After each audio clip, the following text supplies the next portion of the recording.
No, yeah, this is the Turtle Reads. Hey, everybody. I'm Clay. I think they know. I know. You're like, just joshing you. No, we got to do the actual intro. All right, go for it. All Hit right. it. Turtle Reads, everybody. Hi, I'm Clay. This is Melissa, Yo. of course, as usual. Yes. And then we have a great guest on today. Our guest, Zach Chapman. What's up? Comic book writer. We read the book A Haunting on Mars, but you've done a bunch of others that you brought here. Can we promote this one? Sure, yeah, you can promote whatever. He House of also Blood. has House of Blood, which looks awesome as fuck. I'm going to read later today. Kaiju Blues, which looks cool as fuck as well. I am super into big giant monster shit, so cool. That is going to be on my shit. And yeah, it's just more House of Blood. Another House of Blood. Cool. Yeah, House of Blood's like my take on EC classic horror, like pre-code classic stuff, but more modern, and there's some recurring characters. And then Kaiju Blues is like a slice of life kaiju superhero, big hero book. Yeah. Nice. And then A Haunting on Mars is a cyberpunk ghost story. Yeah. Or it does get there. I think if you've only read issue 1. Did I send y'all the full arc or just the issue 1? All I could find was issue 1. I like on Scout, they only had issue 1. We read issue 1. Okay, cool. Yeah. Well, I mean, I could send y'all everything, but can you tell us what the rest of it? We'll read it anyway. Yeah, we're gonna read it. I mean, because we do summaries on the up top. Oh, sure, yeah. I mean, it's basically it's like a cyberpunk ghost story where they, you just got to the part where, I mean, it ends on they're like a splash and gate and shit. Yeah. And it's kind of like, is this a ghost? Is this like a mutated creature?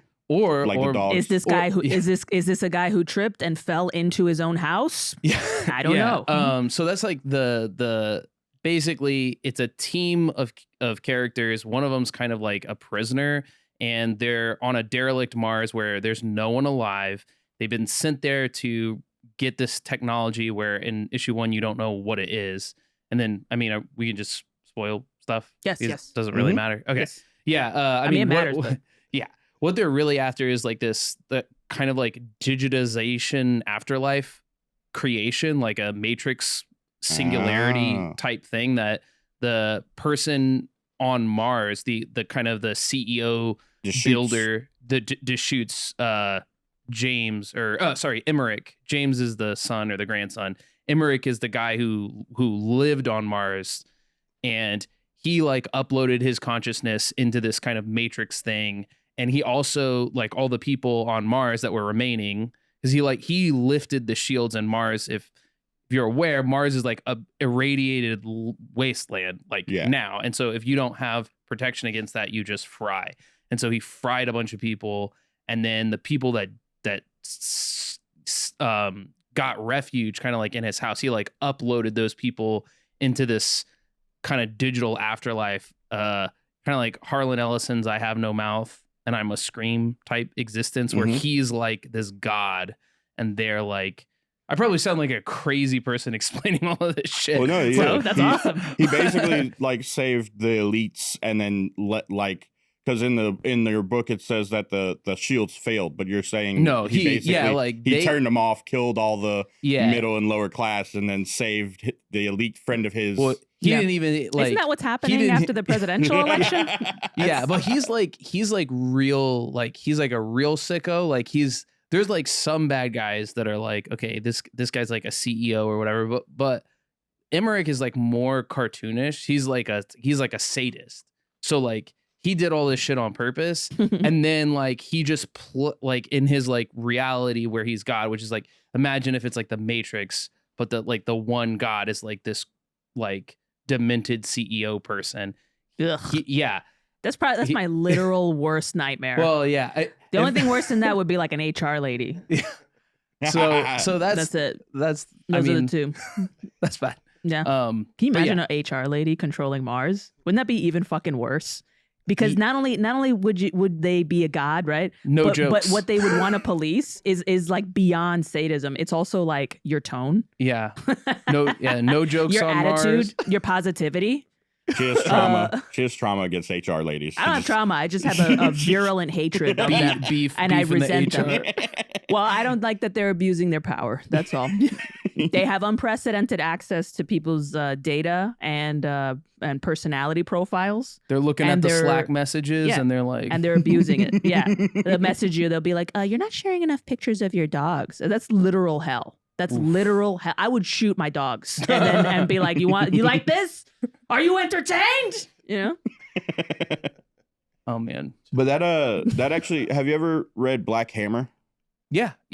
That reminds me of that, where there's like a separate reality where they send a bunch of people and shit, and then except the witch isn't a fucking like evil CEO, but she is controlling that whole. Yeah, it's I don't do like a rug pull in that, I feel like with Black Hammer, some people might be a little bit irritated with that kind of rug pull where it's like, oh, they've been in the Matrix the whole time. And it's like, I mean, like that shit was like written in the like Philip K. Dick has books like that. Like doing that now is like, come on, man. So the perspective, at least at first, is kind of like from the outside in, and then some of the characters kind of get forced into that reality because from Earth's perspective, they just know the technology to an afterlife, like basically if you're dying, you could like go to this service and then get yourself digitized into this thing.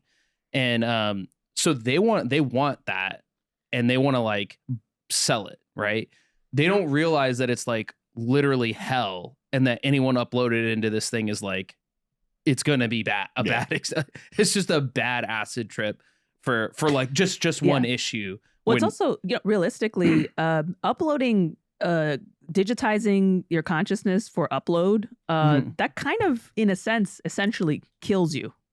Yeah. No. Right. It's kind of like Star Trek. Star Trek was hilarious because their main thing was the transportation device, which basically obliterates you and then reforms you somewhere. So honestly, what's happening and people don't realize is like you die. You're dying. So throughout the entire Star Trek trajectory, we're just watching people get murdered and then cloned. Yeah, but they're coming back to life. Like, they're being brought back to life. So like they're not though. But they're absolutely 100% not. I'm on your side here. I've given so much like thought into like what.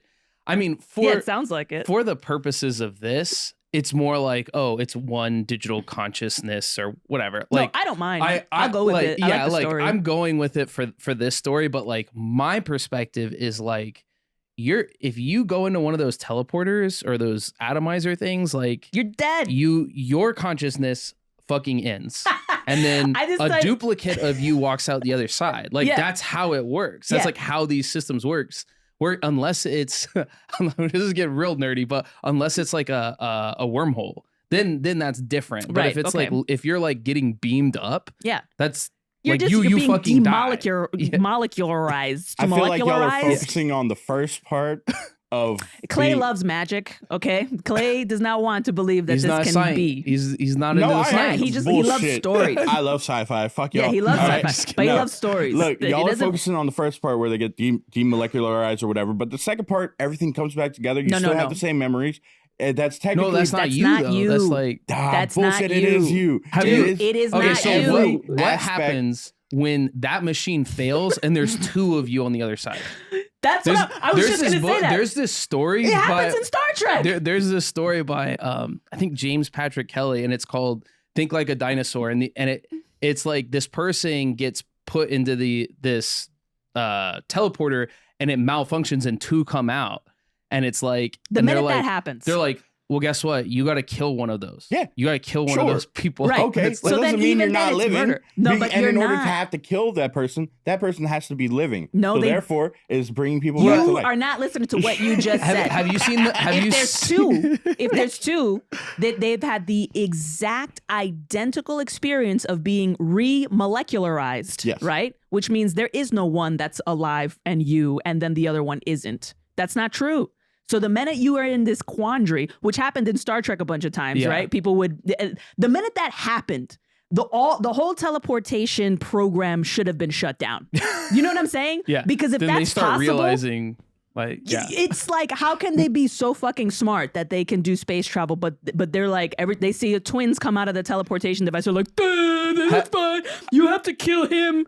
There can only be, or put him on a planet. It's like, hello? The Prestige. The Prestige is a really good example where it's like they literally are killing one of them. Like he like literally one of them falls and one of them teleports. And that's how he does. And like that's literally what the teleportation machine is. Yeah. And in Star Trek. He's haunted by it at the end because he's like, he's like, I don't know if I'm the one that ever died. Yeah. Right? Like he said something to that effect. Yeah, and then he's like, drowning is the worst death or whatever, because he was like drowning the other the duplicates I know, which or whatever. Is like you could have done a lot of other things that were like, more humane. You could have just been like the amazing duplicate man. Yeah, just duplicate them forever and let them live their own lives. Just make an army of yourself and then take over Berlin or something. Yeah, for funsies. Yeah. Well, there was that I'm or anime even just nerd use one of those well. cow things. You watch anime or anything? I don't watch anything. No. Oh, yeah. My Hero Academia is a superhero anime, and they have one character whose power is he doubles himself, and it happens randomly. Like he can't even control it unless he's like completely clothed. He just starts doubling. Yeah. And at one point, like the reason he keeps himself clothed all the time is because at one point he doesn't remember if he's the original him. At one point there was like 10 of him and they all just started fighting and killing each other, and he can't even remember whether he's the real him or not. That's sick. That's what I'm saying. It's a great storyline. Yeah. Honestly, that like he's so torn about like, am I the original? He has a scar on his head. He's like, I don't even know where I got this scar. Like, yeah. Invincible. I felt that way, but that's from being drunk. A bit about that. With the blue brothers, dudes, the clones. Yeah. That's that one was intense because whenever Angstrom Levi comes in and brings in other ones from other dimensions, and it's just like, all right, now what are we doing? We have other dimension clones of. It's all over the place. Yeah. Precisely. So don't get in the teleportation device when they invent it. That's what I'm trying to say. I will not do it. Your consciousness ends. A duplicate version of you, their consciousness is beginning. The only technical way that maybe you could get away with something like digitizing your consciousness, like you would have to go through such an intense process of slowly androiding yourself, basically, right? Slowly becoming. I literally was thinking about this all through my college, my college years. I was like, wait, no, it's doable. Somebody's read simulation theory. It's doable, but you'd have to do it slowly because what we perceive to be ourselves, our person, can change over time. People have missing limbs and it's like their body changes, but then some people they have missing limbs and then they have additional they have prosthetics, and that is actually part of their body, and it's you could potentially do that with consciousness. I just don't know how it would work. You would have to slowly change your brain. You would have to carefully sort of lobotomize yourself, but not, right? It would have to be over the course of time. You would shift your consciousness from a fully organic, wet to hardware. You know, and then technically that would be something you could upload. That and because the experience of existence is experiential, right? Yeah, that slow experience into digitalization and then uploading would be so we're agreed. Look, we're gonna do this. I'm looking forward to the day. Justin's like, you guys. I'm looking forward to the day whenever I can live in one state and work in another by digitally transferring my brain into a robot and then doing the work in another place. So you're looking forward to that. Oh yeah, that's gonna be literal slavery. Great. No, it's not. Everybody How thinks is it slavery? That this shit. You'll see. Look, I'm controlling the robot. Nobody's controlling me. Look at the technology that we've invented so far. And then I send my brain back into my body. Look, I get it. Okay, you're right. It's wonderful that one day we get, but look at the reality of what are every experience of every technology that's been introduced to society over the last 20 years, right? Because that's kind of media and all that stuff, right? It's every single internet, every single time. You know what everybody would say about the internet? The internet was a fucking breath of fresh air. Everybody was so fucking stoked. It's a game changer. They were like, this is a game changer. This is going to open up the world to communicating with each other. We will be able to have communities that span the globe, right? It's going to universalize that. We're going to get along. It's going to change everything. Class. Yeah, it's going to grow the middle class. It has literally been the diametric opposite of that. Billionaires get more billionaires. Yeah, they're getting more billionaires. And I'm fucking tired of that shit. It did help out a bunch with communication. Arab Spring happened because of that. Like, there's a lot of things that Arab it did Spring, help. you think that was a good thing? That fucking fruit stand guy set himself on fire? I mean, a bunch of people got their freedom. Got, like, fought in Tunisia? for freedom. And in other places in the Middle East and shit. Yeah, not really, though. No. It was good. And, of course, every technology is going to be used for some nefarious purposes and shit. Every new technology gets used for mostly porn to start off with, and then but you're saying that you're operating like on the assumption that we're in a free market of the digital market, right? But we're not, right? It's already been co-opted by, like, for example, Amazon basically owns. Everybody thinks that Amazon is like the marketplace and that's kind of their bread and butter. It isn't. The way that they actually make most of their money is that they own the hosting rights to most of the internet. I think all of the internet. I don't know if I'm allowed to say, but a lot of the companies that I've worked for are like their infrastructure is like served by.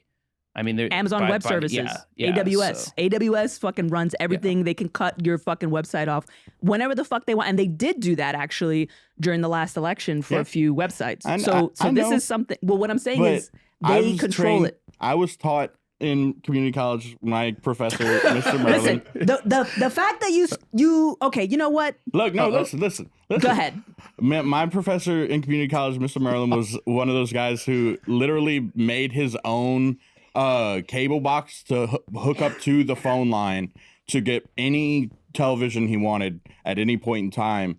That's the mindset I have. If we're gonna do this, I'm rigging my own shit. That's the mindset we all have, and that's the mindset. And then like fucking steal, lie, cheat, steal, hack, kill, dark web. Got the dark web. I'm fucking with it. You know, we got to kick these fucking pedophiles off the dark web and commandeer that shit. Okay, but I mean, it's also kind of not gonna. It's not realistic. You know, because there's, you know, how many people you have to get on board to be savvy enough technologically to make that kind of shit happen. You know, I feel like that's gonna be easier once the next generation stops doing stupid shit and realizes like they have the skills to actually do some. Okay, I'm gonna say you have two logical fallacy arguments so far. Okay, my professor. This is great. My professor in community college was immediate. It was an immediate. Man, I should have brought a fantasy book for them to talk about. You know, I think the problem was we went with science fiction and that fucked this conversation from the start. Never say my community college professor again. Mr. Merlin was awesome. All right, I'm on Mr. Merlin's side. He sounds dope. It's a wizard.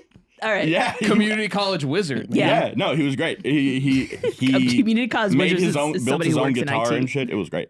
Okay. And then you said when the generation. Merlin, I'm never against Merlin. Yikes. Favorite wizard, but least favorite community college professor. But you also said, I know he's probably not great at that. But telling you how to tie up bundles of eucalyptus leaves to get rid of warts, sure. Yeah. Oh my god! But listen, you can't. You just said that once this generation stops being stupid, that will never happen. I know that's the reach. Will it not happen?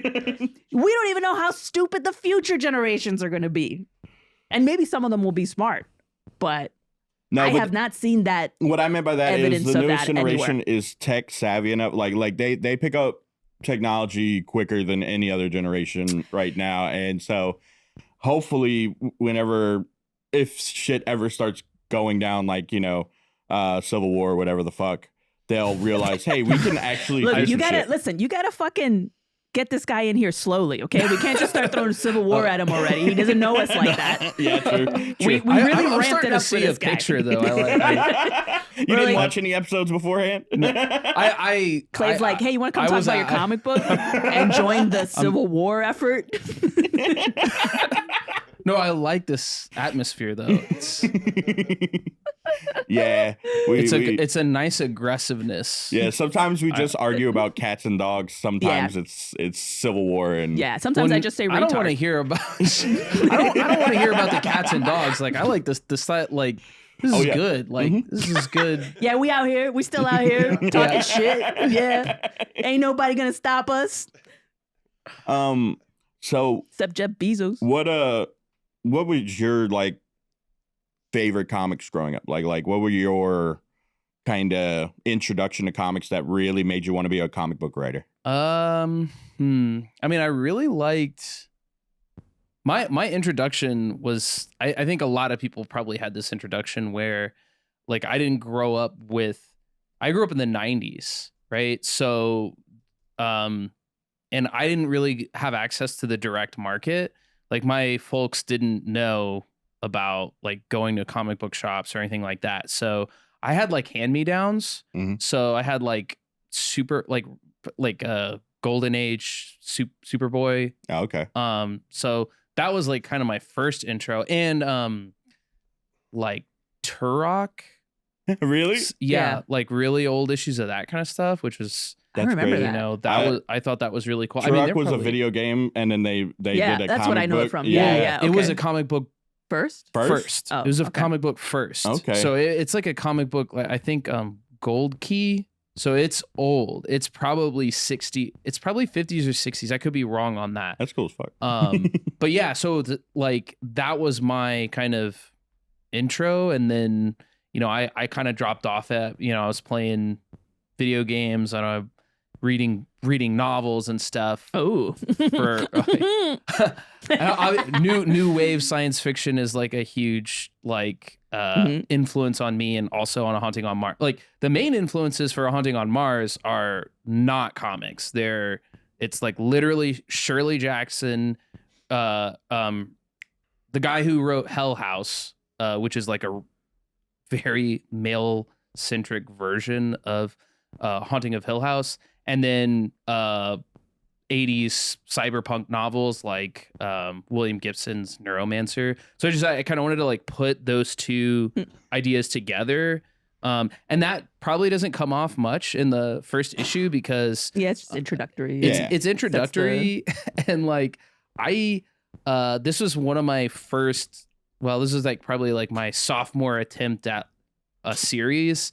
And so I delivered the script to Rory, and I was like, but you can like kind of reinterpret it like how you see fit, and like he really reinterpreted it. So that flashback, which is basically like 3 panels, that was like 3 pages in my script. Oh, and so that got like really condensed, and then like the character named Paz, who is like this the psychic psionic. She's a psionic person. And or like telekinesis. She has telekinesis, but she's like crazy levels of it. And like the tropes in haunted house stories are like there's like an alcoholic, and so I have like my person who's like an addict. Drugs, he's like pressing the button. And then there's like all of these different, like there's the the billionaire, and there's all these like little tropes in that genre, and I transposed them into a science fiction genre. And when I did that, I had first thought, oh, she's like a telekinetic person, she can like flip a light switch here and there. And then Rory was like, so like they're getting like chased by these dogs, and in the script here, he's just shooting them or whatever. What if I drop like the building on them, on the dogs? And I was like, okay. But in the back of my mind, I was like, well, he knows what he's doing because he's done a lot of comics.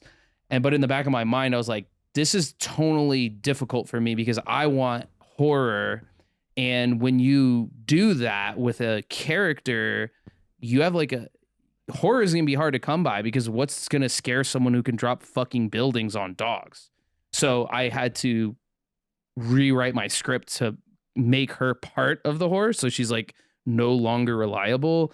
And then we got an editor, and then there was no more like shifting in the tone. Mm-hmm. So like issue 1 is very action heavy, which was not original to and like it goes, there is plenty of action in the series, but like issues 2 through 4 are like much more suspense and horror. 4 is like literally, it's very similar to I Have No Mouth and I Must Scream by Harlan Ellison. So it's like horror but surreal.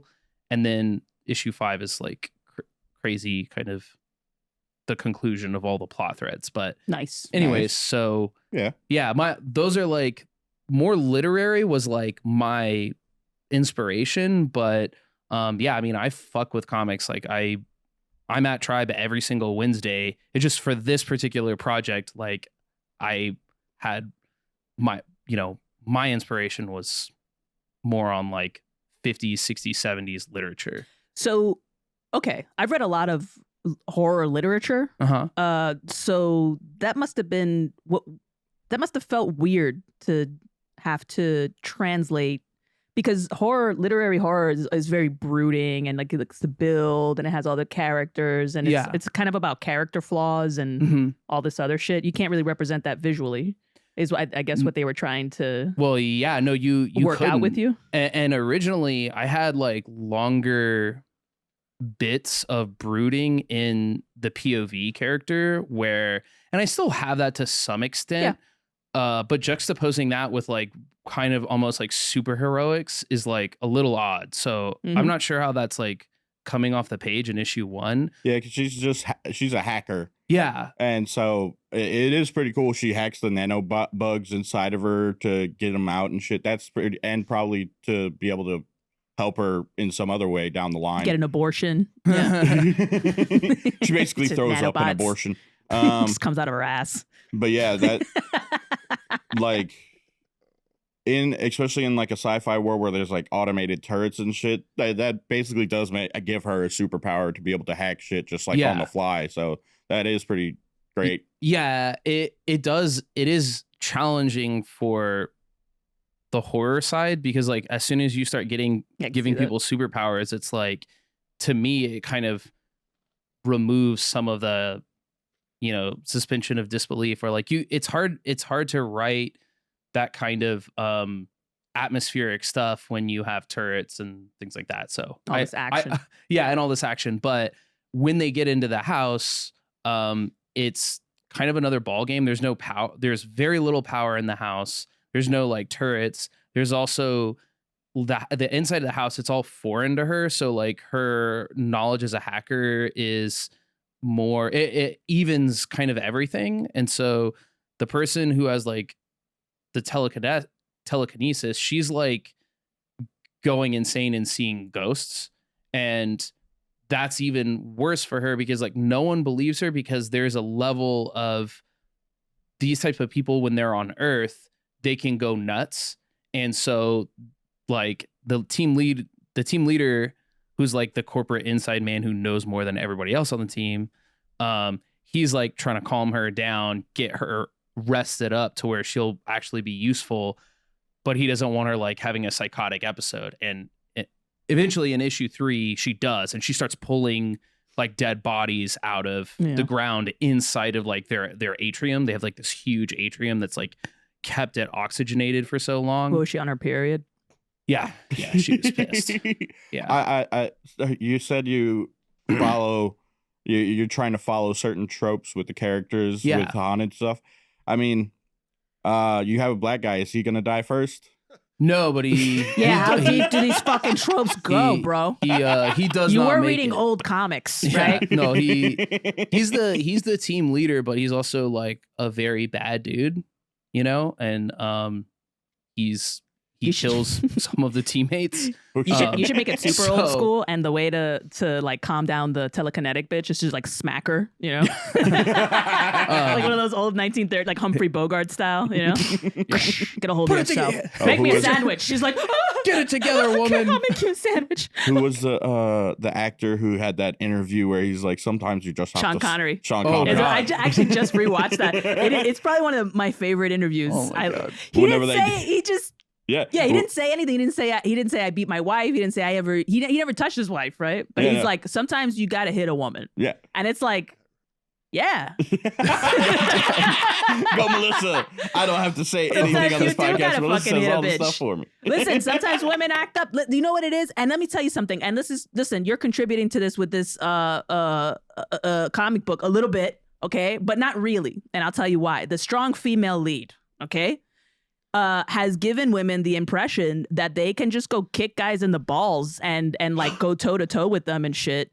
And it's getting out of hand. You see them on the internet. They're trying to like suplex dudes, and the dudes are just looking at them like, "What the fuck is this?" And then they get hit. Tiny person, yeah, and they get slammed through a fucking window, and they're fucking shocked. And it's like, you don't know the testosterone count disparity between the two of you, you fucking idiot. You know, it's not even in the same ballpark. It's like, you know, because I go to the gym, right? I go to the gym and I'm all impressed when I can do one thing, but then I look at the dudes and I'm like, all right, I'm a fucking bitch, you know. And it's like. And I looked up the testosterone count. It's like not even close. It's like women are like 70 and men are like default is like minimum like 1,000, 2,000, 3,000 count. You know how much of a fucking difference that is?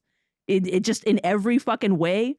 And it's like these strong female lead roles are making women forget that.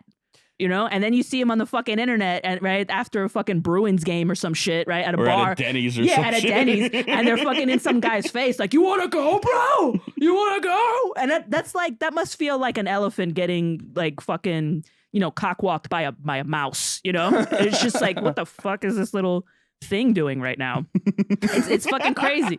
But at least yours is a cyborg. It kind of makes sense because they're enhanced. These are enhanced women. They're trans. Oh my God. Yes. All right, we figured it out. Yeah. Well, I mean, trans women are superior. There are moments when she gets like mollywopped by these dudes. Like mollywopped? I've never heard that word. That sounds amazing. What does that mean? I love that word already. That's one of my favorite words. An old word for getting beat up. Mollywopped? Yeah. I fucking love that word. Mollywopped. I got to remember that. I'm going to like message you like 5 years from now. Like, what was that word? Mollywopped. So she got mollywopped by these dudes? Yeah. Or gangbang. She no. Exactly. Yeah, it's okay. I mean, that's how you initiate a gangbang. I'm assuming. Right? I mean, I throw a lot of genres in there. It's not just, you know, science fiction and different fantasy. Types of horror. Different types of pornography. I love how coy you were right now. You were like, you want to find out? You got to read them. Yeah, he was quiet for a good little minute talking about trans, and then you're like, fuck it, gangbang. All right, let's go. Maybe. Maybe in a future issue, maybe. But yeah, the work is done, and I'm going to be kickstarting the next issue. I do have an NDA on why it's no longer published with Scout, but I can point you in a direction of a very long article written by Bleeding Cool, and I say some things about Scout, so I will just point you there. But okay, could you send us a link and then we could just put it? Yeah, we can. Just I will send the article. I will send you guys or even a just a screenshot of it. Yeah, for sure. Okay, dope. Oh yeah, we're pulling it up right now. Search. Well, I don't know. I can't. Yeah, I can't say anything. Well, there just seems to be so many issues with publishing, and it's not just comic book graphic novelists or anything like that. I mean, you're self-published. I mean, I'm sure there's a reason for that, right? And it's going forward, and this is not specific to anyone that I may have been published with before. Disclaimer. Redacted or whatever. But I will just say that like, I'm at a point in my life where I don't need a publisher. Like, I can run shit on Kickstarter. I did with House of Blood. I did with Spellslinger. I didn't bring that one because I just put in the print order for that. But, you know, you can get thousands of dollars in funding on Kickstarter. And if you can do that, then you can pay for print runs and you can figure out distribution on your own. And you're going to make a lot more money. You just are going to make a lot more money than if you do traditional publishing. Well, because you got that middleman. Yeah. You kind of don't need them anymore. You just don't need them. And now, like, if you have a big enough following on Kickstarter, and it doesn't take much. I mean, 200 people end up giving you all together. It ends up being like $7,000 or something like that. Yeah. Then that's like $7,000. I mean, it sounds great, but then Kickstarter takes 10% and then, or ish. And then, you know, you have to pay all of the shipping and all the printing and all of that, but you're still, I guarantee you guys, you're still going to come out on top than if you go with someone who's like not literally Marvel, DC, or Image. Mhm. Yeah. Maybe even, I might not even include Dark Horse. Yeah. Because it, like with those, even with those guys, it's like, Yeah, I think there's been a lot of issues with these publishing companies, like in the literary world and everywhere else. There was just a lawsuit, I think, against Random House, right? Yeah, they were merged. trying to purchase. Yeah, they were trying to. I think they cut it because it was supposed to be. There No, would have been a monopoly. I think it went through. Really? Well, they always Well, no, cut, I don't think it did. I think they had a long legal process. I hope I was actually just reading about it. I hope they keep that, because they tried to do that with Activision and Microsoft, and they fucking purchased them anyways. And it's like, what the fuck is the FTC doing? Yeah. Fucking nothing. Yeah. Like, Yeah. you can't tell me this is good for consumers. It's like, yeah, it's good for people who are on Game Pass. And I am on Game Pass. I subscribe to Game Pass. It's just politically, like, are you an idiot? Wait, Like, what are you talking about? I'm not sure what Video what's going games, on? Activision, and Microsoft purchased Activision. And Yeah. so, and Microsoft Sony is so scummy. They're such a I mean, they are like, Yeah. and I own Microsoft. I mean, I own a ton of Microsoft products. Like, I'm So? part of the problem, but I am going to call them, like, I subscribe to Game Pass because, like, in some regards, it's good for the consumer, but it's only good for some consumers. It's only good for me, and it's only good for so long. It's like, however long, like, I don't give a fuck about Call of Duty and like Blizzard's bullshit. I don't play those games, but still, that's bad in the long run to like create a monoculture of just one company owning every single fucking AAA and AA and tiny indie independent studio. It's terrible. Yeah. Because they'll just, I mean, they already did it. They already fucking fired like 15% of their employees. So it's like, how is the FTC not looking at this merge that happened not even a fucking year ago, and then an immediate firing of 15%? Like, Yeah. come on, get Yeah. the fuck out of here. I'm not sure how the FTC or the Department of Justice even decides what is going to be deemed a monopoly. Because I mean, they don't. I mean, at this point, like, I feel like they're just getting fucking paid off by Yeah. whoever. It's like, don't look into this. No one, you know, it's certainly not seems that really, way. Yeah. you know, but back, I guess way back in the day, I mean, they would bust way smaller like fries. Like, Microsoft is way bigger.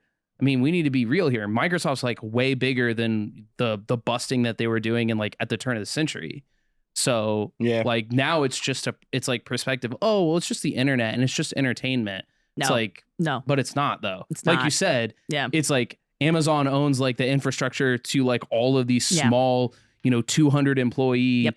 businesses. Like Yeah. literally, like if Mhm. your business is like 200 employees, it's probably run on infrastructure by I think the Amazon. the main thing people are not understanding when they don't get what the big deal is, or kind of don't get outraged, is that they don't realize that there's what's occurring is this fundamental shift Yeah. in just the building of and managing of infrastructure for commerce online, right? So that it's becoming this thing where instead of Amazon really giving a shit about any media in particular or any kind of product in particular, right? They go bigger and they basically control and charge you for the right of entry into and out of the marketplace, right? That's a lot. That's fucked up, right? Because then they can kind of close it off or open it up, and they can push you this way and push you that way, and they can basically It's not an open market. Right. It's worse than not even an open market, because not only do they monopolize, right, but they have so much information on us and data about our movements online that they can traffic us, right? Yeah. It's like human trafficking. You know what I mean? It's happening, and it's us. We're the human traffic. It's targeted advertising. I mean, Yeah. From my day job, from redacted, but like I do this. I'm very familiar with bidding and targeting specific types of ads, and it's in some ways it's like it's useful because it's like, hey, I want to target this very specific niche thing. Like, So if you're an indie creator and you're like, well, I want to target people who like Jason Aaron, like I literally want to target Jason Aaron's fans or something like that. Like I want to target these people to show them, hey, I have this Kickstarter, and then maybe I would get some fans. So it's like in that regard, it's like, okay, that's cool. But Absolutely. also it's also like, those markets are so weird. And add to the fact, like, for instance, my wife is a yoga instructor, and she was trying to target people who are interested in yoga in Austin and on using Facebook ad manager. Right. Well, using The Instagram, Meta, okay. but it's Meta, so it's through Facebook Business Manager. But you can't do that. Like you literally like they don't like they're so dumb. Like Facebook is so dumb that like you literally can't do that. Like you can set up all those parameters and be like, I want to spend $5 a day or $10 or $50 a day on marketing my classes for yoga in these areas in Austin. And it just like will spend it won't spend any money. And it's like, well, so why do you think that is?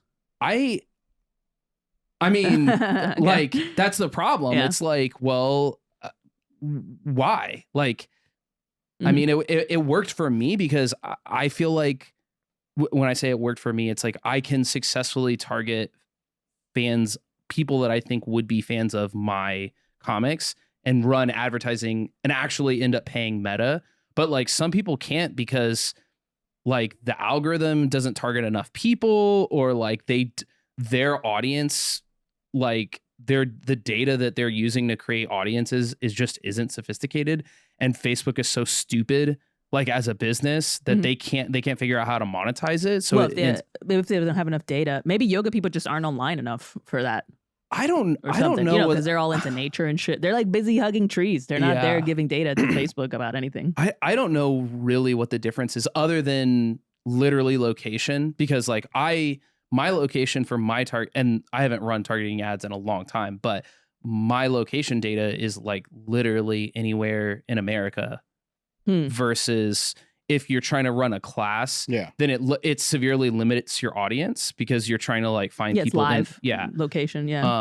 But anyways, but you can do that with stand-up comedy. People do it all the time. That's very low. I mean, stand-up comedy is extremely location based, right? And it's like, are you in the area? Because if not, you can't come to this comedy show, right? It's pretty straightforward.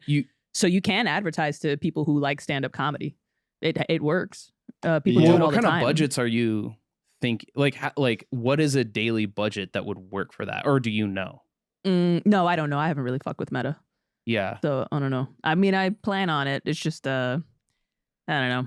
It's shitty. It feels really shitty giving money to like the worst. Well, yeah, but that's the thing. It's the thing that's shitty about it is just that they're not giving you a choice, right? Like you don't actually have options, really, right? Yeah. It's just kind of like, this is what you got to do, and they're just kind of waiting for you to realize that you have to go through them. Yeah. And that's what I'm talking about, like the trafficking, right? It's like they monopolize the whole space. Nobody goes to websites anymore. You have to go through Facebook. Yeah. So Facebook is de facto the internet, right? For a lot of things, right? For a lot of marketplaces and things like that, right? So they're just waiting there. They're selling user data, is what they're doing, and they're not. And they're selling it to each other. Paying the user. Yeah. I mean, like honestly, if you're like, I feel like a true like a just world would be like if your data, like your likeness, like, oh, I like these things and I live in this area and I'm between these ages, all very useful information if you're someone in marketing. If that data is being used, then you should get a little spiff on that. You should get a little. You should have some money. I feel like whenever whenever the internet came out and people started doing the whole thing where they just click accept on the terms and conditions shit, we should have made it a bigger stink and been like, no, all these terms and conditions that say, hey, we're going to take your data, we deserve whatever percent of money that they're making. Like, we should be getting a little bit of check for all the information that they use. They send to everything. Like that was us as a society not being on point and being like, hey, no, we need to step up and be like, yeah, this shit isn't going to work. Yeah, but we've been doing that consistently ever since everybody signed those documents. Yeah. You know, it's like it's kind of been on us in a to a large That's degree. What I'm saying. Nobody reads. It was right? up to society, but we just kind of missed the ball on that. We didn't read. Nobody reads. Right. And so you just kind of go, yeah, fuck it. Yeah, but then we're just continually doing that. And now we're doing it where we're not even conscious of it. Right. We just kind of slowly conform to whatever platform we're on. Right. And that's why every bitch on Instagram looks like the same whore. Right. And like, no different. It's like, I don't care about whores. I'm just saying, like, it can't be the same whore. You know, like, why is it the same fucking whore? Variety. They look identical. You know, they put the same makeup on, the same contouring. And then they try to make their asses look the same way. It's like, don't you think that people want different kinds of asses, you know, or different titties? Like, what the fuck is this world, you know? What are we doing here? Like, like if every banana looked the same, it would kind of suck, right? The thing that makes bananas special is that some of them have spots and some of them don't, and some of them have herpes and some of them don't. You know what I mean? It's like a different kind of deal. Like you never know what you're gonna get. You know what I mean? I'm sorry. I got triggered. I was back in college. But look, it's like, it's just what I'm saying is everything is just very uniform, and this is what the algorithm kind of pushes people towards, but we're also complicit in it is my ultimate point, right? Yeah. It's like nobody's pushing back. Everybody's kind of going with it or tuning out of it, because that's kind of your only option, is to just not even engage with it. But then if you're somebody who needs to advertise, you have no choice. Yeah, you don't have a choice. Like, you literally, like, I would love to just fuck off of all of that, all the platforms forever, but then where does your audience come from? Exactly. What, am I going to buy a fucking billboard? Yeah. And the fact is that, yeah, those tools are extremely useful. But the problem is that those tools are monopolized by just a few. And it's like there's no contest. How are you going to advertise the same kind of tools? You're going to go on Facebook? They're not going to let you do that. Yeah. Right? It's like you're going to advertise your advertising on Facebook. Yeah. They'll push that shit down. You'll never see the light of day. Yeah. We need I think we're cattle. That's what we are. Okay. They fleece us for data and then they fucking sell it to each other. And that's literally what's happening. And every single app that comes out now is just a scam to try to get it also. Every single, what do you call it? Workers, on like, what's it called? Platform as a service. Oh, SaaS. Yeah, every SaaS app that you use in your fucking place of work, they're spying on you. And you know how I know that? Because I built one of those. Or actually, I kind of destroyed one of those and then I got fired. But I knew what was going on, right? So I'm just like, thanks. It wasn't on purpose. I just sucked. Oh. But I was going to say, you're doing good work. She's just mad at her job. Well, she's not like fighting for the cause. It's just no. It's just ADD. She just fucked up. Yeah. But I realized that, right? And it's just like every single fucking thing you use there, it's because everybody's in on it now. They know that it's like, we got to get bundles of data. Right. Yeah. So that's all they want to do. Yeah. Every fucking place you go, don't think for a second that they're not trying to figure out a way to get some data from you to use on a corporate level, B2B business. Because that's where it's at. That's where it's at. We're literal sheep and cows and goats and shit, we're just there for that so that they can just kind of harvest us, basically. That's kind of it. But it's going to be like that until we have some kind of digital constitution. Yeah.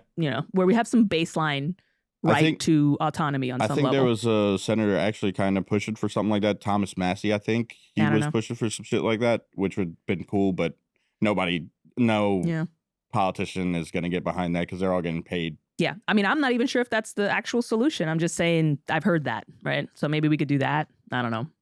Some people on, I've noticed some of the hoes on OnlyFans, they're getting kind of savvy and they have digital 3D avatars of themselves. Mm-hmm. And then I guess you can mint that, right? I suppose. And that would kind of be ownership of some kind. And now they could just I don't know what that means. They could rent out that avatar to a guy who then plugs that avatar. They have a sex avatar app now, or a sex AI app where you can get a particular person. You excited, Justin?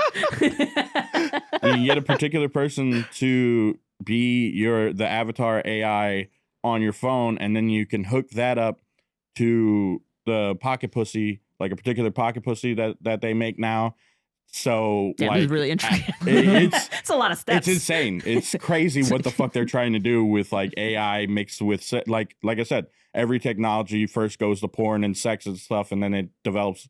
So yeah, they're. I think, but the thing with like NFT and like ownership, I feel like it's only the ownership that we assign to it. Yeah. Like it's extremely limited. Oh, yeah. It's pretty not really limited. a solution. Like yeah. it's like, okay, I think it's good for if you feel like it's yours. Yeah. You know, it's like you're, you know, it's like a little piece of paper. It's like, okay, cool. Like you own this. It's like that's only until someone who's bigger just takes it away from you. Yeah, finds and another just way. says like, whatever, I own the copyright to this. And it's like, okay, well, you might have this digital file that has this serial code on it that says you own it, but I own the IP. Right. You know, or whatever. Absolutely. Like, Yeah. That's it's the just issue. It's just like it's only the rights that like we kind of think in our like narrow vision. Because you can fantasize about whatever the fuck you want, right? But if you don't have a fucking standing army to back you up, you got nothing. Yeah. But that's why maybe a digital constitution, that's a close somewhere where there's legal repercussions.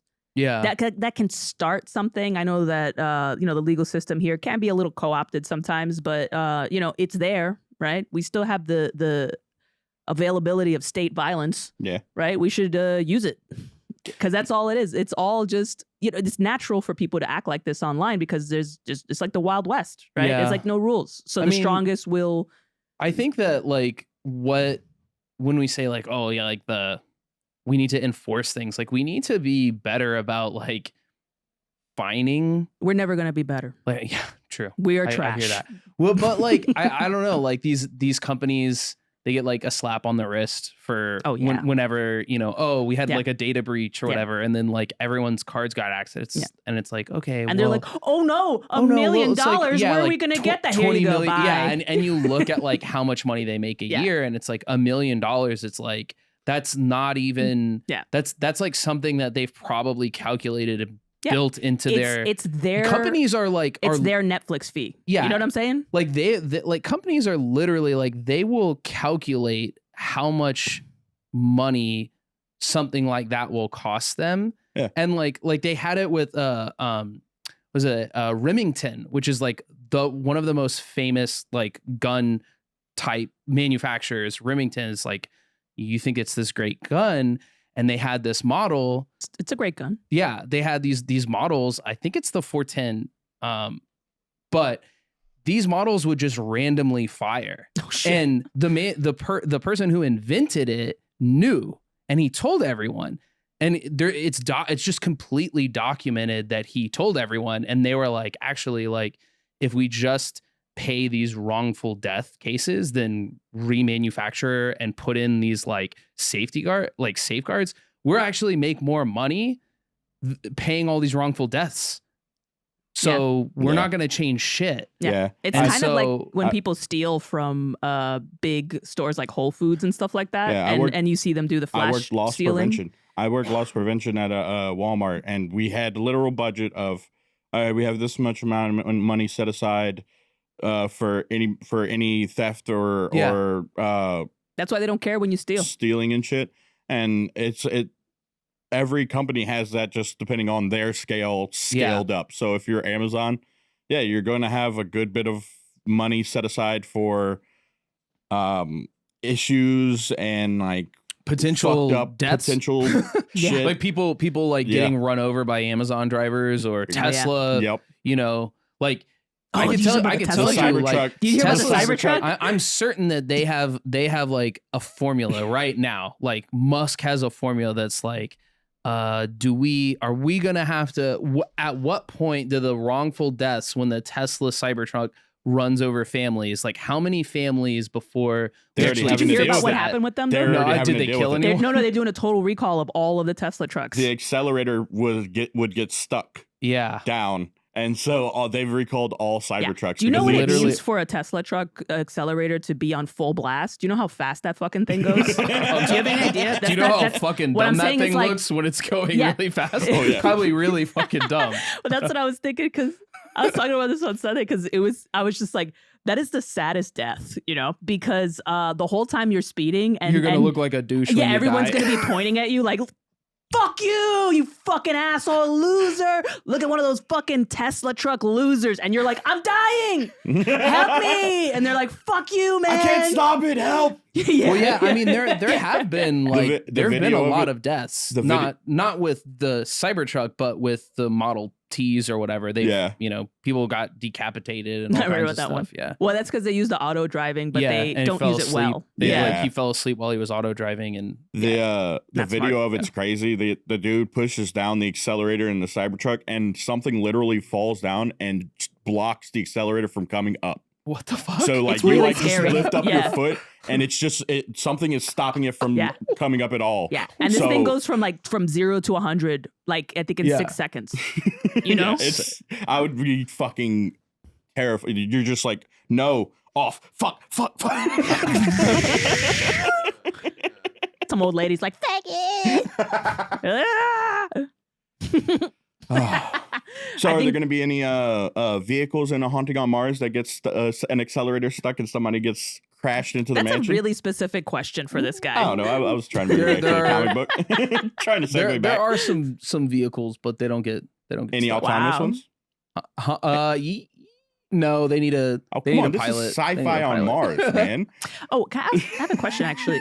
So you're saying that the sci-fi and the horror have been challenging to kind of keep a good balance of each, well, right? For that first issue, yes. Okay, for the first issue. And it's actually mainly because of like the more superheroics that happen in that first issue. I get it, yeah. Actually, the psionic chick, she reminds me of Jean Grey from X-Men. Kind of a similar tragic figure. Yeah. Right? Like she loses control and then everything just goes to... Yeah, I mean, and it gets worse. Yeah. Like it gets worse. It gets more like horror. Yeah. Because she starts pulling up like corpses that she knows are buried, I gotcha. So yeah, so then maybe is a horror element of this storyline part does it have to do with I guess people losing their humanity with all of these technological advancements that enhance their minds and their bodies? With her, yes, for sure. Because that's like really, that's her arc. And there's nothing like there's no way to stop someone that's like as powerful as her and to like de-escalate a situation when you're down that path. And so with her, yes, I think for me, the horror is more along the lines of like for me and like the main character, Cass is like, it's this like she's a like literally like a corporate terrorist, and she's like stuck on this team of like corporate people, and I know how that feels. Yeah, and yeah, so it's like I feel like reflective of like what I would hope a lot of middle class comic book readers would feel like. I mean, a lot of people are in the IT industry and they have but do you work in IT? Do you ever worked in IT? Yeah. What's that like? You do stuff with Have marketing. you tried turning it off and on again? Oh yeah, that kind of shit. No, plugging. Is it plugged in? I'm a basically a customer service support manager. I mean, I wear a lot of hats at the company that I work at, but so I am very well experienced in the monotony of doing IT shit. How do you reconcile working for working in corporate with your soul? I make comics.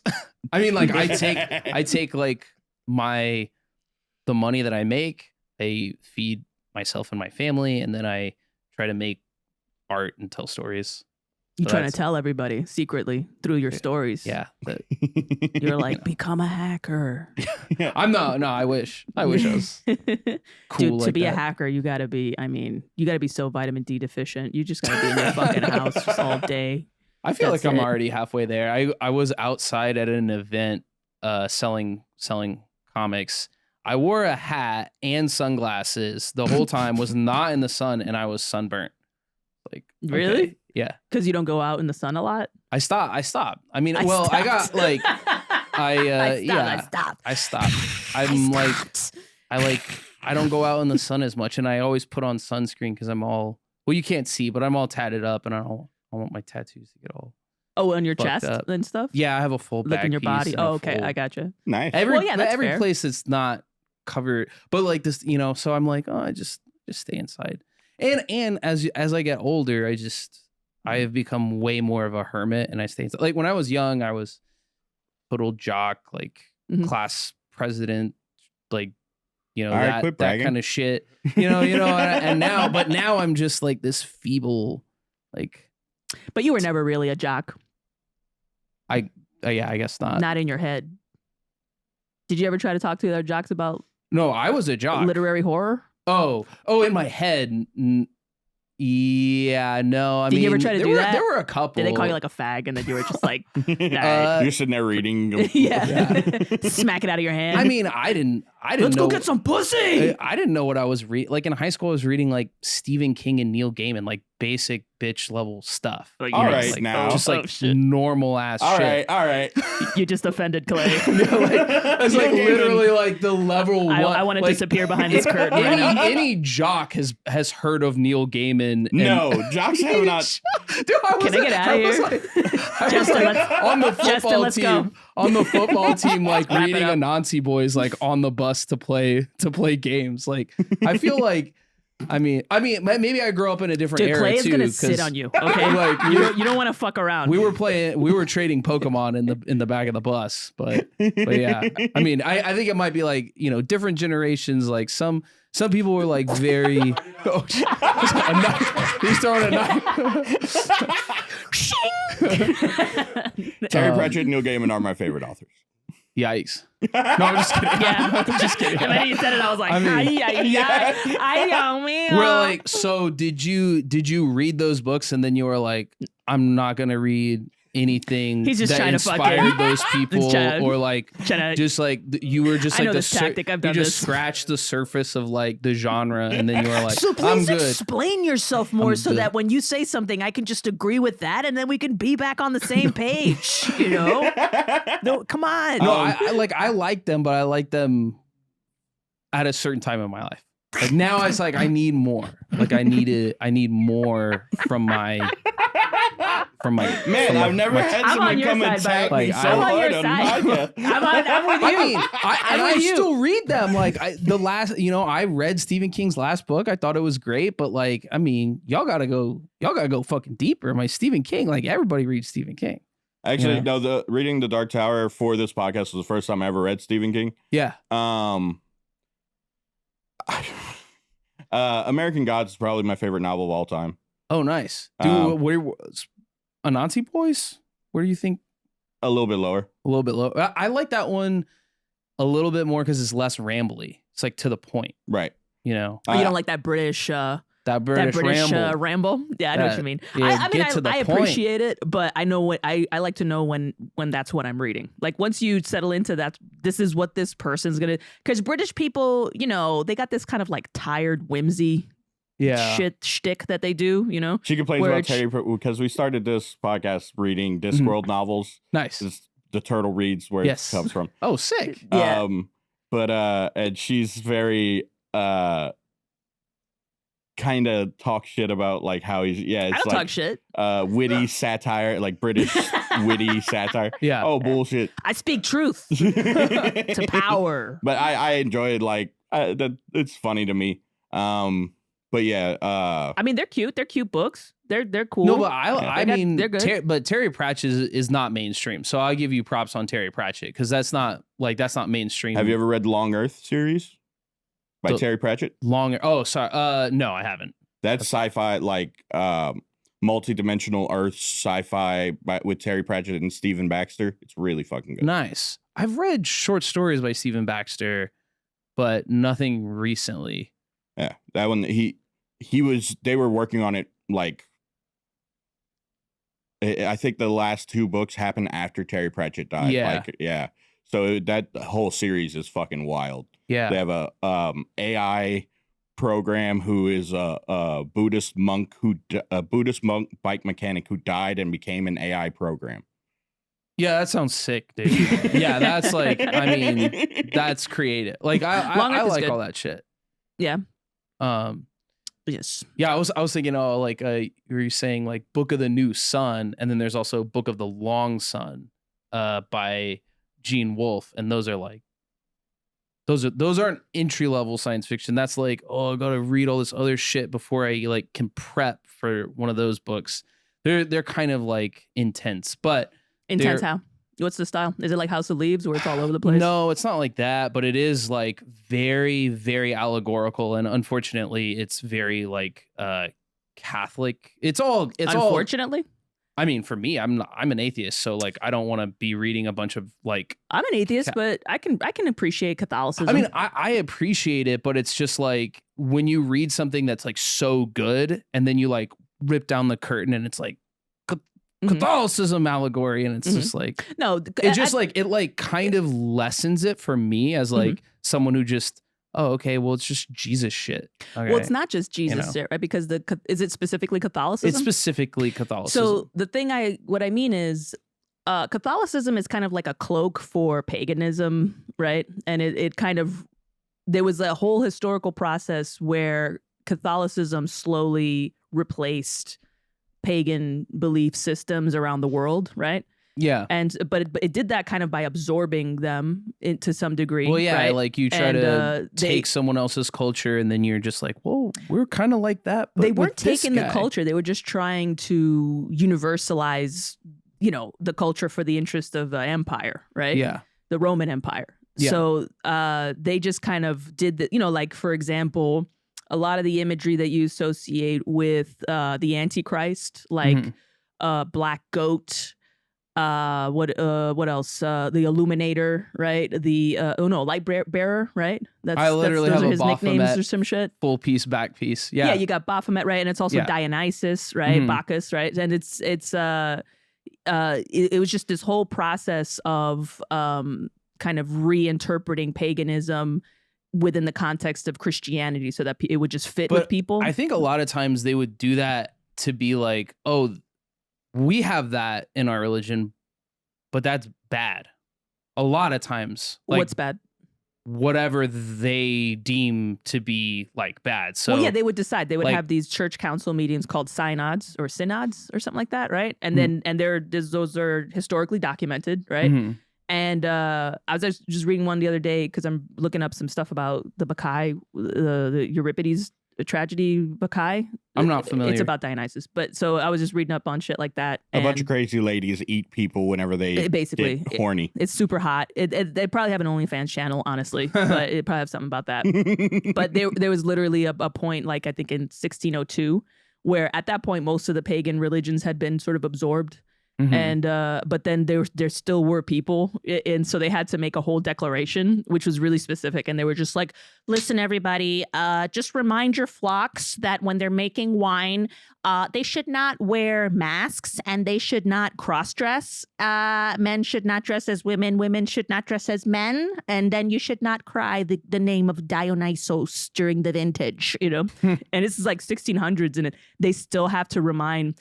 Basically, the people that further out in the country, the Druid people, those are always a problem. They're a problem then. They're a problem now. Those Druids, well, those now, rednecks. Those rednecks. They always hated rednecks. Now it's like we call them farmers, whatever the fuck you want, right? Yellow jacket protests, right? In France and shit. But the fact is that when it comes to state control, the Hicks are always the hardest ones to get on board because they're just further out, but that's where they kind of want to be, right? So what I mean is that. With Catholicism, all of that paganist iconography and symbolism, right? It's still in it, right? So it's kind of mapped to the psychology of antiquity, which is in certain respects kind of like the least meta forms of self-expression that we have. Right? Because we didn't have postmodernism yet, and we're not talking about things like we are literally right now, right? Like this didn't happen. It was like people were just fucking seeing shit and they ate some mushrooms by accident, right? And it's like literally manifesting their dreams and putting them into myths, right? So it's kind of like, this is why psychologists like to use antiquity for certain case studies and shit, right? Like Freud and shit like that.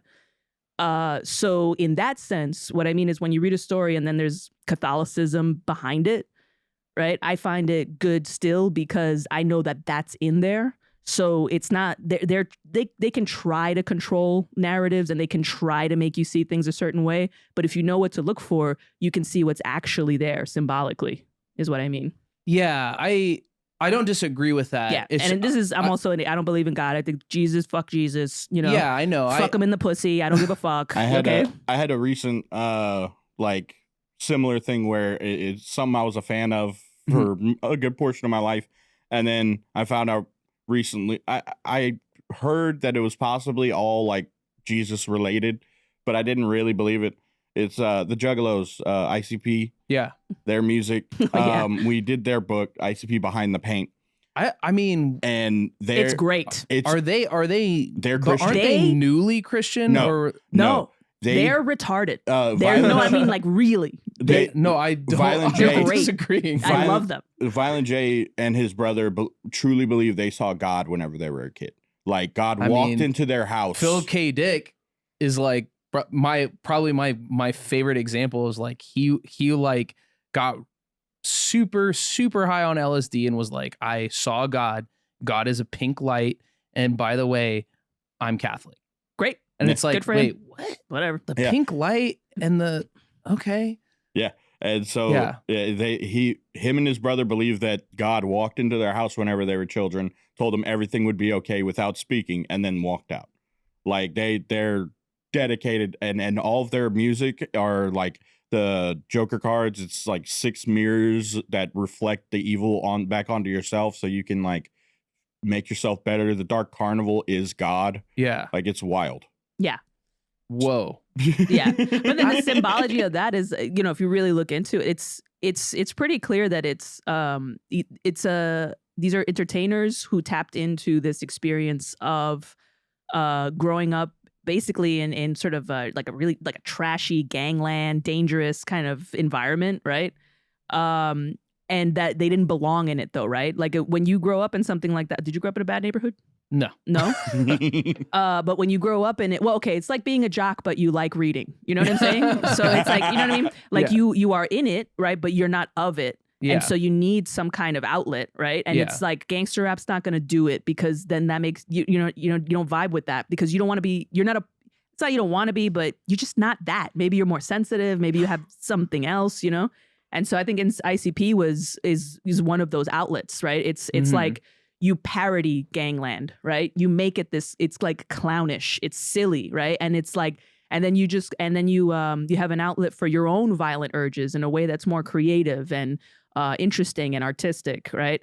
And autistic. And then also they take you through this journey, right? Every single one of the albums is, you're in the dark carnival, and it's like, you're growing up in Detroit. And it's like, this is how we cope with it and this is how we express it and find a community. Yeah, they definitely still like Violent J still beat the shit out of people, and Shaggy 2 Dope still went rob people's houses, but they would throw bricks in hookers' faces. So, they're not great, but I like them. Yeah. Yeah, I mean, I'm not a big ICP fan, but I mean, I remember listening to their songs when I was in 5th grade. I thought they were like, they had this one song where it's like, don't try to analyze these rhymes. In this song, I say fuck 93 times. Yes. I thought that was like the coolest thing. Yeah. I think their music sucks, honestly. Personally, Clay disagrees. Yeah. That song's Fuck the World. Yeah. I wore that out. Yeah. That was great. I will probably middle school, high school, I would have been way more of a depressed person if I wasn't like, oh yeah, there's this group of people that, it's not the best music, but it's like just fun carnival hip hop, like fuck everything type music where I go drive a backcountry road, smoke a joint, and be like, yeah, this is life right now. Yeah, So and then coming to find out, it was all allegory for Christianity. Like that doesn't change the effect it had on me back then. And now it's like, okay, it was meaning to have somewhat of a good message or purpose. Yeah. So that's, Yeah. Well, I think, I mean, I guess I'm discounting religion as not having meaningful and, purposeful messages. I think it does in many ways, but yeah, okay. I'm just thinking like optimally, I'm like, oh man, like my best case, like I would want this to be reflected. And I want my allegories to be more like based on like, I don't know what your values are. Yeah, what my values are. But that's the thing, right? That's like the fundamental difference now with this sort of ability to have conversations about ideas, right? Yeah. Is that then we start to actually think that we can superimpose different ones than the ones that are. Whereas what I'm saying is I think that that's possible and it is done, right? That's what propaganda is. But I think also when it comes to Christianity, I think when it comes to the dark carnival thing, I think these are more people that they're not trying to change anything. They're just seeing something psychologically that just is. And I'm not sure that you can change that to agree, because that's like 500,000 years minimum that we had to develop that, that psychology. So it's kind of like, it's like you don't have to believe in God, right? But I think when you get to a point where you realize what God might possibly be, right, which is a certain level of consciousness, right, then you start to realize that it kind of doesn't matter whether you do or you don't, because psychologically you're still set up this certain way, So you could just kind of reinterpret it from a more rationalist perspective, but it's still there, that thing. Yeah. You know?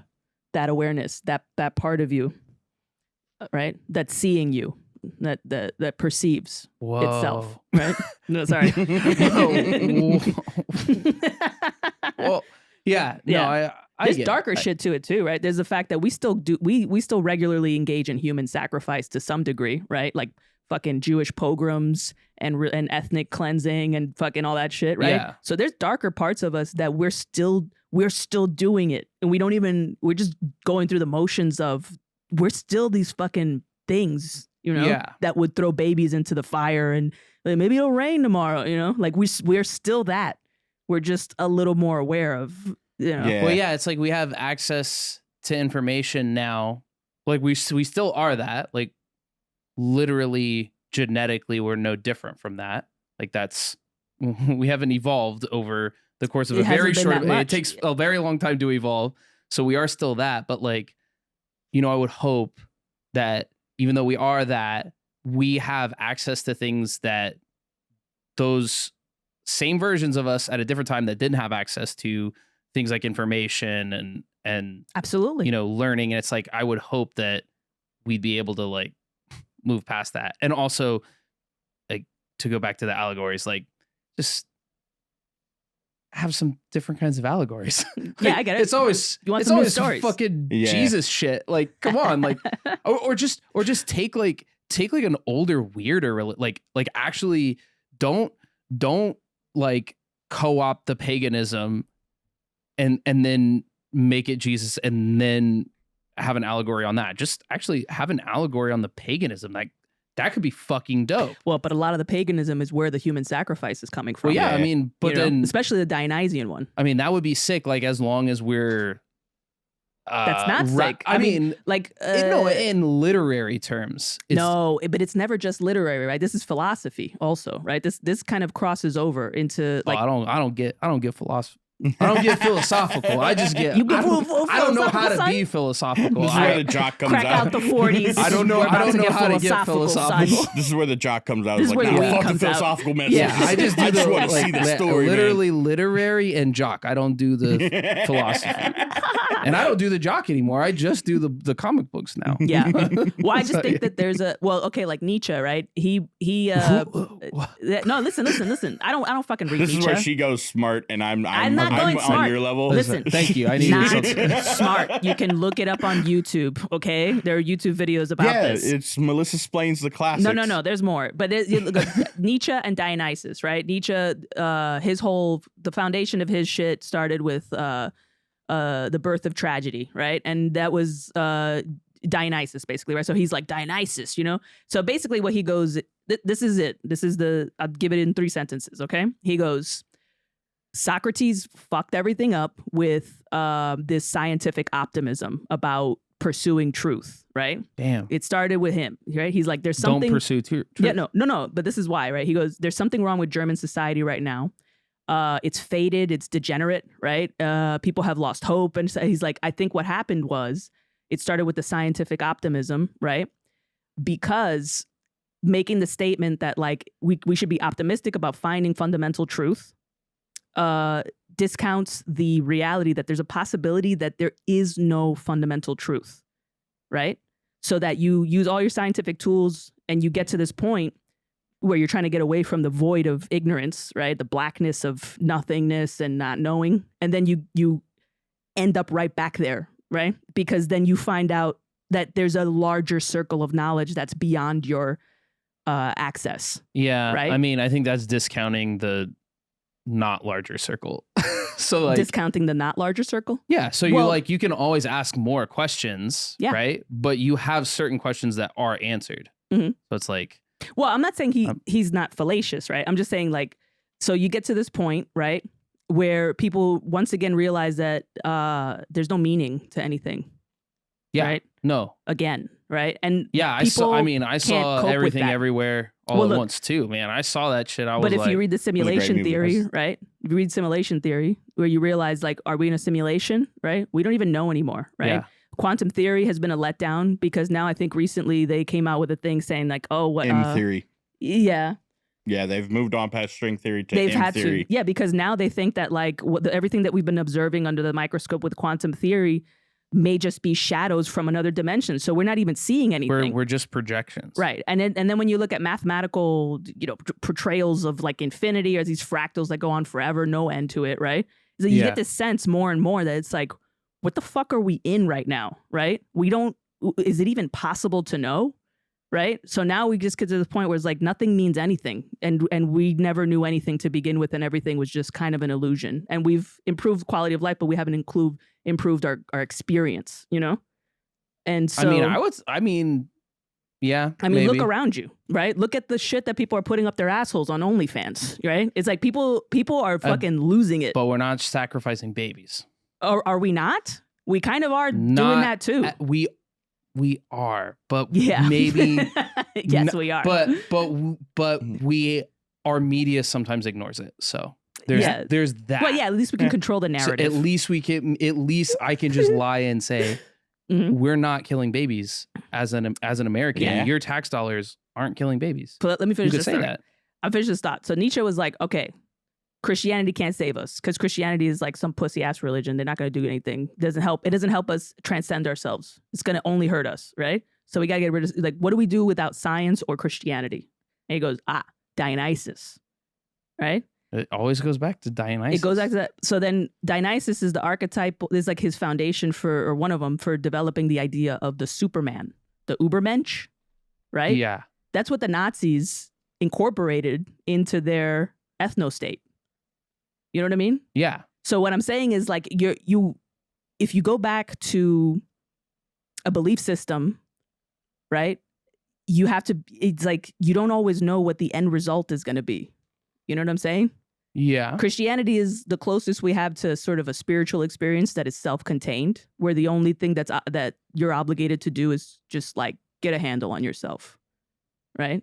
Dionysus, it's about strength, right? And greatness, right? At whatever the cost, at whatever the sacrifice, right? To where you get to a point where you're not even human anymore.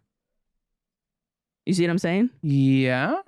What I'm saying is a lot of these pagan religions, they have these pitfalls, so that if we start incorporating them into our psychology, we're actually just accessing psychology that's already there, right? And then they all kind of feed into their natural conclusions. And in the case of Bacchus, right, it's like extreme violence and mayhem. Well, I'm just saying from a literary standpoint to remove the stagnation of the same allegory over and over and over again, like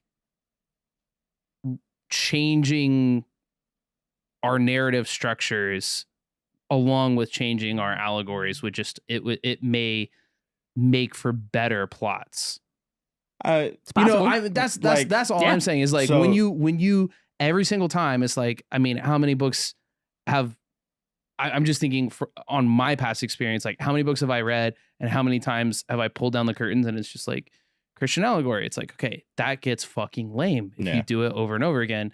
And then if you Christian, like the Christ, like the self-sacrifice allegory? Yes. Or what in particular? I mean, I'm specifically thinking of like one of my literary heroes, Gene Wolfe, who it's like, I don't even know how to get into it, but like, do it. I just talked about Nietzsche. Come on, you could do it. It's a very complex series of novels that in reality, like each little thing, and I don't even know all of the allegories and like it being on his wavelength, but then but like you read them. Yeah, no, so, I did it. I did it, but it's like there's still that's like one of those books that you read again and again and again to like try to understand certain things that are happening because the main character is constantly lying. And it's also, it takes place in this far, far future where the earth is dying and the sun is going out and it's futile, but there's also, and there's like things that are magic, but you don't know if they're magic or not. Maybe they're technology because it's from this POV of this person that grows up in that time. Mm-hmm. So they what they describe as a castle, after you've read it more than once, you start realizing that it's actually like a crashed alien spaceship. But the only way he can describe it is as a castle with like antechambers and things like that, which is like how he describes things. But like when you start like realizing the actual like setting of it, then you can kind of like piece together what's happening. But anyways, and then as you're doing that, as you're trying to like get an image and a sense of like what is really happening, then there's always in the back of my mind that like, as I'm piecing this together, it is still just a kind of large allegory for like this Christ type figure that is and always will be like this God or this in the autarch or whatever in his setting. But yeah, it's a Christian community or whatever. Me? No, I kind of. I wasn't like forced to going into church or anything like that, but I did go to what denomination?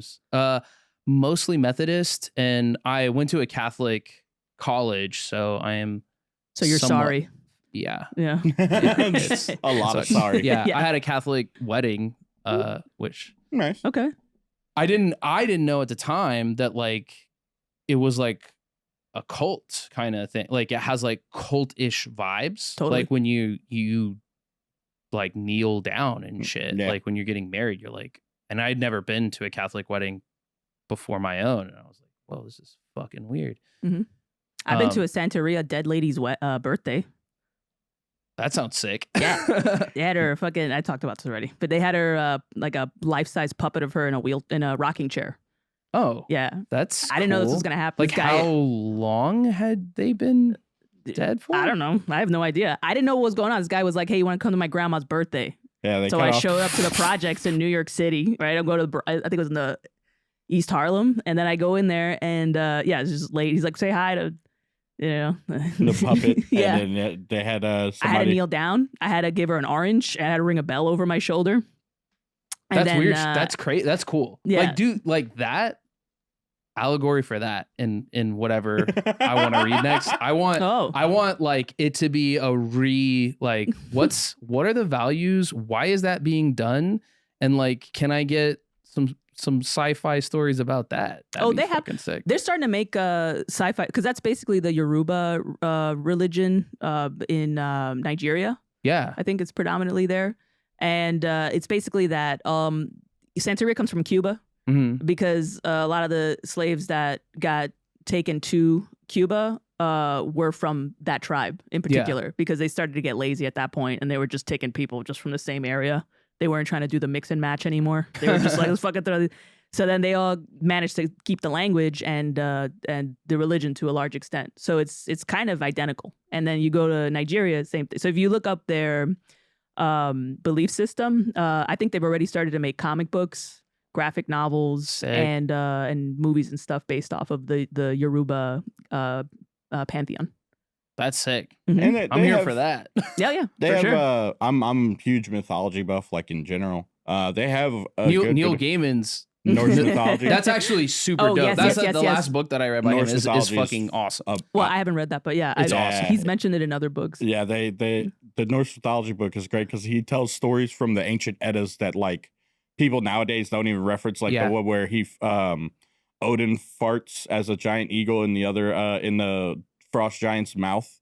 That shit was hilarious. He like sharts out. It was so funny. Do you have any Nordic tattoos on you? No, I don't fuck with Nordic most tattoos. people. No. Okay. I just have like satanic stuff. Most white guys are. Are you a Satanist? I mean, yeah, he is. He gave me a look. I'm not a Satanist because that's he like looked up and to the side, and it's like that's exactly what Satanists would do. Like, say I respect what they do, but like you believe in magic and all that stuff. That's lame. Manifesting the whatever. That's the fuck. lame. I don't know like, a lot about that's it. like literally anachronistic to your own value. Like if you believe in magic and you're a Satanist, you don't make sense in my book. Yeah. I mean, like it doesn't, like you can't be like a rationalist and then do these rituals that are like based in magic, in my opinion. So that's why it's like I'm not a Satanist, but I respect.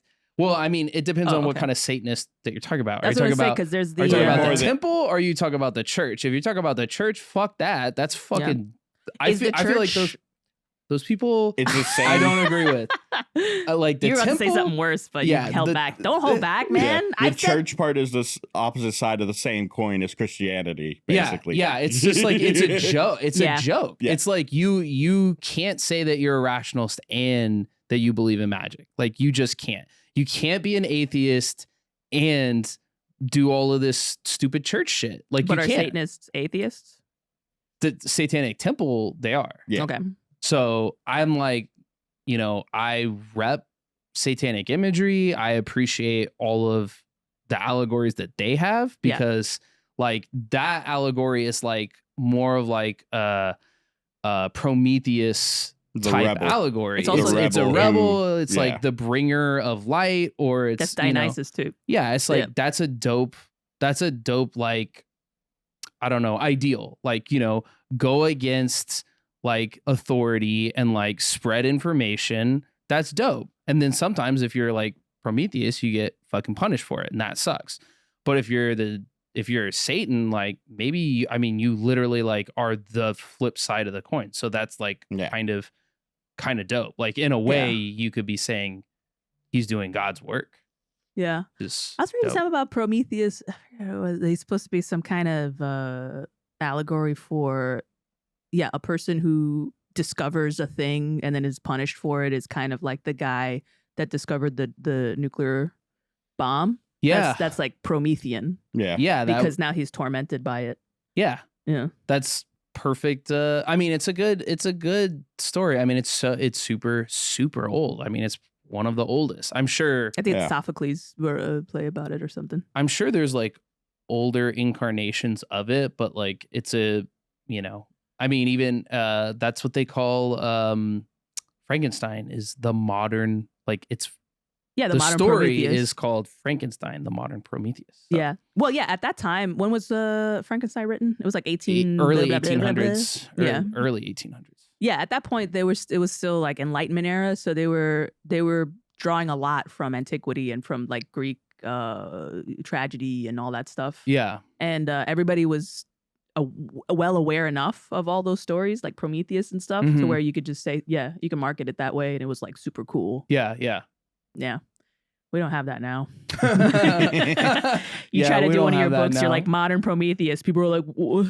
Well, I mean, when I was talking to the publisher, the original publisher that we don't name on A Haunting on Mars, I was like, yeah, this is basically like Shirley Jackson mixed with William Gibson. And he was like, what? Yeah, that's hard. You know, it's like, okay. I mean, I don't have an example of a comic book that I can say it's like this. And then also kind of like this. It's like, do I really have to say it's like a movie? Like, what am I supposed to say? It's like the fucking Matrix mixed with the like a haunted house movie. Yeah. Like, you know, but that's just because people don't read, or people don't read as much, or they don't. You know, they don't read novels. Yeah. Well, that Department of Justice lawsuit, they laid out all like how many units of books actually get sold and shit nowadays. Nobody. Dude, it's abysmal. Dude, like nobody reads. No one even fucking reads comic books. Nobody reads shit. Like New York Times bestsellers, they sell like 10,000 copies. That's not a lot. Yeah. That's nothing. 10,000 copies in a month or a week or whatever. It's just like, what do you think's happening? Do you think maybe they're just stealing the books or something, and so they're torrenting them, and so we don't see those sales? Like, what is it? I'm hoping. I feel like torrenting is not as popular as it was like 15, 20. We talk about I steal all my books. I steal every fucking book that I can get my hands on. I feel like that might be like the outlier of like, maybe that's why I'm getting away with it. Because if you torrent they're now, just like, what is this fucking person doing? It depends on who your ISP is, but like I just go to Pirate Bay. And you don't get like a mail, like you don't get mail saying please stop doing this. No, because I get okay, it's like you said, nobody reads, right? So they don't give a they don't shit. Even care. They don't care about it's probably like, if you're torrenting shows. Exactly. That's when you get I tried Warner Brother, and you got a thing from Warner Brothers. Because you can't seed it. Like you can't just let it sit there. You got to take it and delete the data, right? Yeah. And just and otherwise, they'll email you or mail for you something. Distribution and shit. Yeah. So I did get that one time, but I mean, I steal books. Nobody reads. So they don't have the power to come after me. I just don't think that like people are really that. They just don't read. I mean, they'd rather watch a television show. I mean, they don't even fucking read a comic book. Like, there's not even that many words on the page. They're not. Fair. Yeah. You know. But actually, people. I mean, I say that, but like webtoons, people fuck with webtoons heavily. Yeah. People fuck with manga. Like, it's like I complain about like comic book sales, but like manga sales, insane. Also, YA graphic novels, insane. Like the sales of like shit that like you'd never even hear of, like some like dragon ass like little kids book, like for like third graders. That shit sells like at every Barnes and Noble. There's like stacks of these books. Like their section is like 5 times the size of the comic book section, and it's moving. Like the kids are picking it up, and like their parents are picking it up. So it's like graphic novels are being read in America at like a high level, but it tends to be either middle grade, which is like actually not something that I don't know those titles, and then manga, which I am familiar with. But like, you know, manga just fucking sells because anime. People watch the anime and then they're like, I want more of this. I can't wait for the next episode. And plus the manga is just always better. Yeah. It's just always fucking better. Yeah, it is. I hear that all the time. And I have it's better than the animation. Cause like I don't watch anime because I would rather just like read. Well, the anime artists they have now though, they have some anime artists that like in the latest seasons of like One Piece, and I'm a huge anime nerd. One Piece and Jujutsu Kaisen, their artists they've gotten recently are fucking ridiculous. Yeah. Like the scenes they have in there are crazy. But like now it is a lot of like or forums of being like, oh, I can't wait till this manga gets an anime because I want to see this artist drawing animated scenes for this show.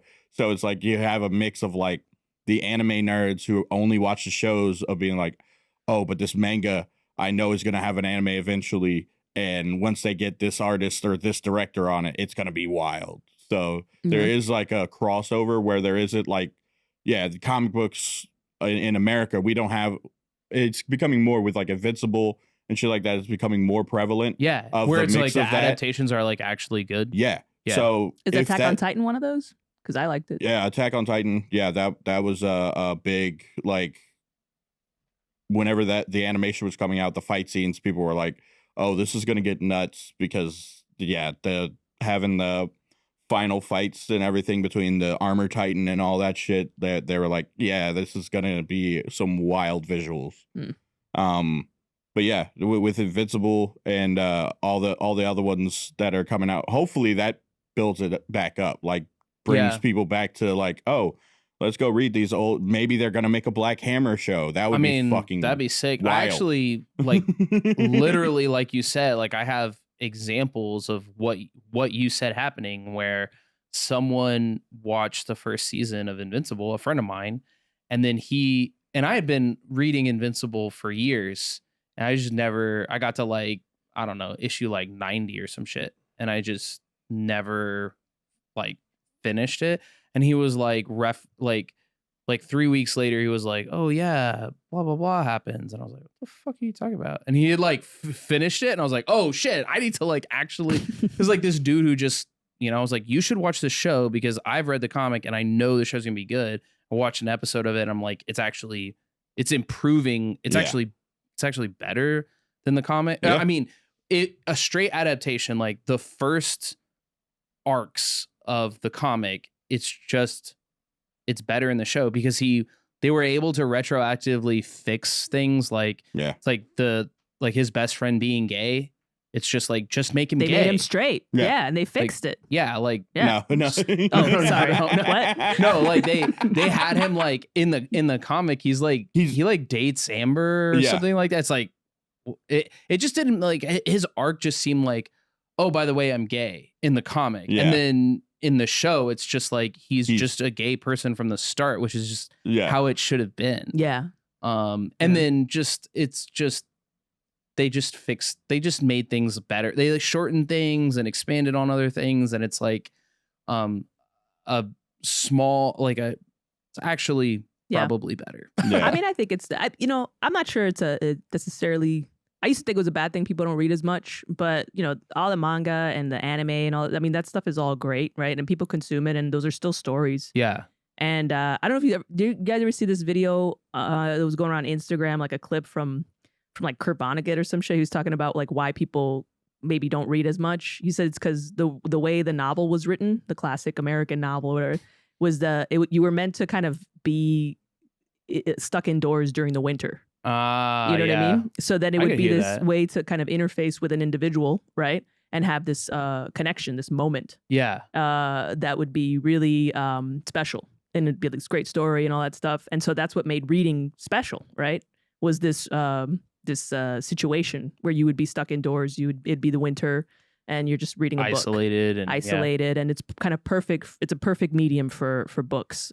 When you were saying like kind of older style versus newer style, it did remind me of like specifically when you look at something like American Gods, that is a chore to get through. Like, even if you love it, it's a huge book. And the Dark Tower series is a lot of reading. We're reading it now for this podcast. Nice. Yeah. I mean, it's good, but it's also fucking long as shit. Yeah. And in the 50s, 60s, and 70s, like the average size of a novel was like 60 to 80,000 words, which is like a fourth or a fifth of American Gods. It's just significantly, and I think that can be for several reasons. Like maybe like people want to get their money, so like write longer or whatever. But like also, for me personally, it's like I want to like get like a crazy ass story that I don't want like a bunch of filler bullshit that like doesn't matter. I don't need like Stephen King. Yeah, like Stephen King. Like I don't know if you've gotten to Wolves of Kala. No. So the fifth book is She's way ahead of me though. No, I stopped. I promise. Okay. What book are you on? I stopped at the fourth. I was gonna keep going. I was like, don't do it. I mean, the fourth is pretty fucking long. Well, I didn't even finish it. Okay, so the fifth book entirely pauses everything that's happening to go into like hundreds of pages of backstory on the leader of the next town that they get into, which is a character in Salem's Lot.